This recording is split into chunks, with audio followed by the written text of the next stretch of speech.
I presented my credentials to the esteemed President of India on 14th October 2020. It was COVID times, and my plan was to restart the activities of the High Commission. Something which I did even though the times were challenging.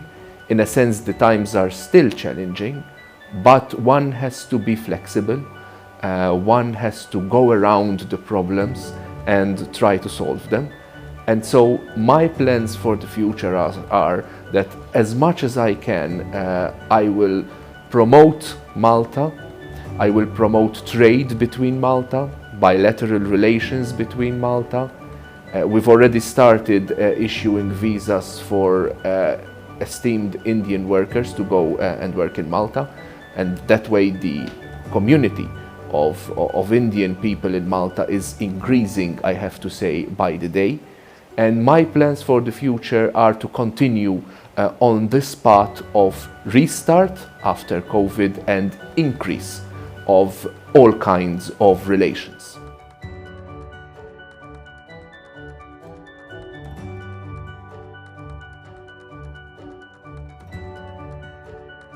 In microelectronics, fabless and semiconductor companies, that is the future.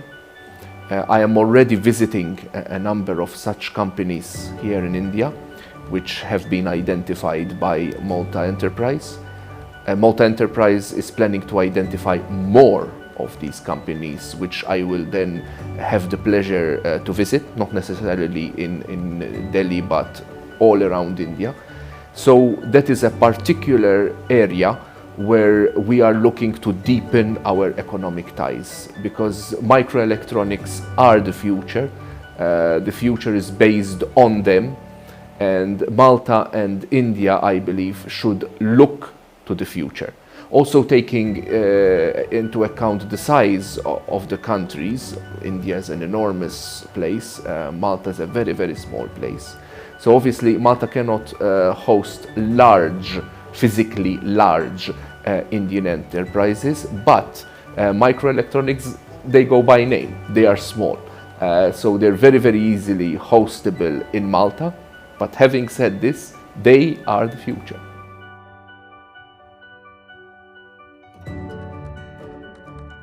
Yes, there are. We are hoping that COVID will subside soon. I receive a lot of requests from Malta and from India regarding the film industry. Malta, prior to COVID and even during COVID times, was a host of a number of films. In fact, it was also called the Hollywood of the Mediterranean, and thanks to our relations with India, maybe it will become the Bollywood of the Mediterranean as well. ICT, I mentioned microelectronics, and obviously, I mean, I'm not an expert, but you know, the fields of ICT, the fields of microelectronics are enormous, and as I previously said, are the future. Obviously tourism, financial services, they are very, very important for the Maltese economy. I know that there is a lot of interest from India in Maltese iGaming, both to work in it and also to study iGaming in Malta. So the plans, our plans are in a number of sectors, and we are looking forward to work on them.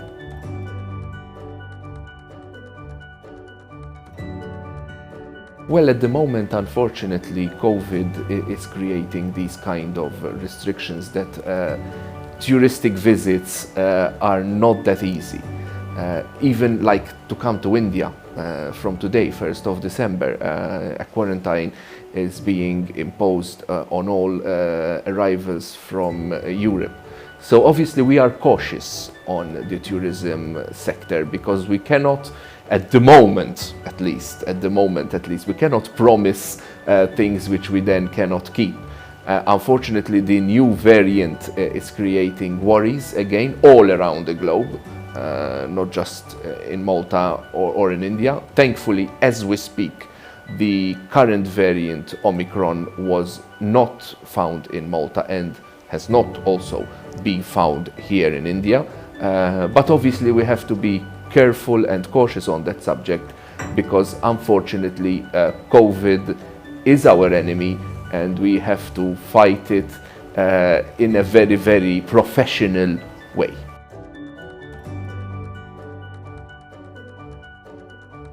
Well, I'm really looking forward to build on what has already been done for Malta-India relations. I have to admit, before arriving here, and I arrived here during COVID, but exactly prior to COVID, relations between Malta and India were booming in all sectors. And obviously, as I mentioned in the beginning of my interview, because COVID froze a lot of potential and stopped a lot of momentum, it is my job, and it has been my job since my arrival in 2020, to push for the unfreezing of the problems and to push for the momentum. Obviously, as I said, one has to take into account the COVID situation, which could also give opportunities. That's why it is very important to be flexible. And I believe that coming from a small country like Malta, it is in my DNA, it is in our DNA as Maltese to be flexible and to try our best to find avenues, maybe unexplored avenues, for cooperation in the coming future, 5 years and more.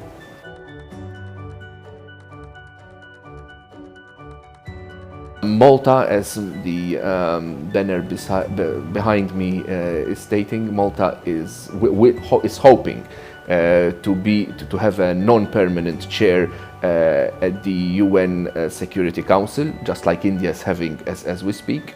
Malta has already had an experience in the early 80s, of being in the Security Council.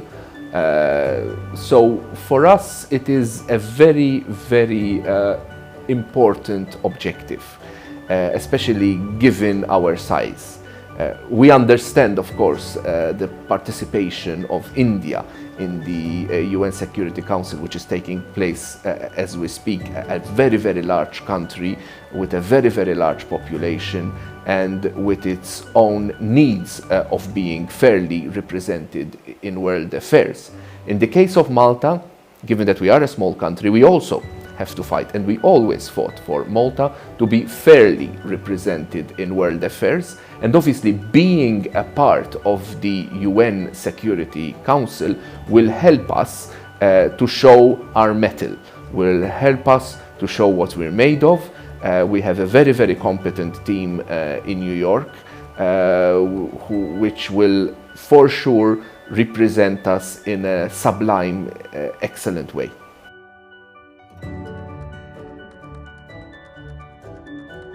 The theme of our exhibition is Independence Day photos of Malta and of India. We are aware that this is the 75th year of Indian independence, something which is very important and very close to the heart of India. So my idea was to, in order to show, first of all, as you mentioned, we have a common heritage. We both were British colonies in the past. India got its independence on the 15th of August 1947. Malta got its independence on the 21st of September 1964. India was one of the first countries in the world to recognize Malta as an independent country. So that is another block on why I believe that we should do something together to celebrate both our independences. This year, 2021, is the 57th anniversary of Malta attaining independence. Incidentally, 57 and 75, just turning around the numbers. So it is great, I believe, to have this opportunity. This exhibition will not be only shared this time round, it will be shared also in due course within the 75th year of India's independence, so this year and also next year in 2022. And basically it is meant to show that Independence is important for both our countries, and so why not share experiences by seeing different photos of both Maltese independence and India's independence. Malta-India relations are very, very solid, and they have been for a very long time, also given that India was one of the first countries to recognize Maltese independence. We've even established our relations in March, diplomatic relations, in March 1965, just months after the independence of Malta. COVID has definitely put a strain on all relations in the world, including human relations, including personal relations. But from the urge of people and countries to once more become close as they used to be prior to COVID times, Malta and India should look forward to surmount all the problems that are being posed and to be flexible enough to come back together stronger than before.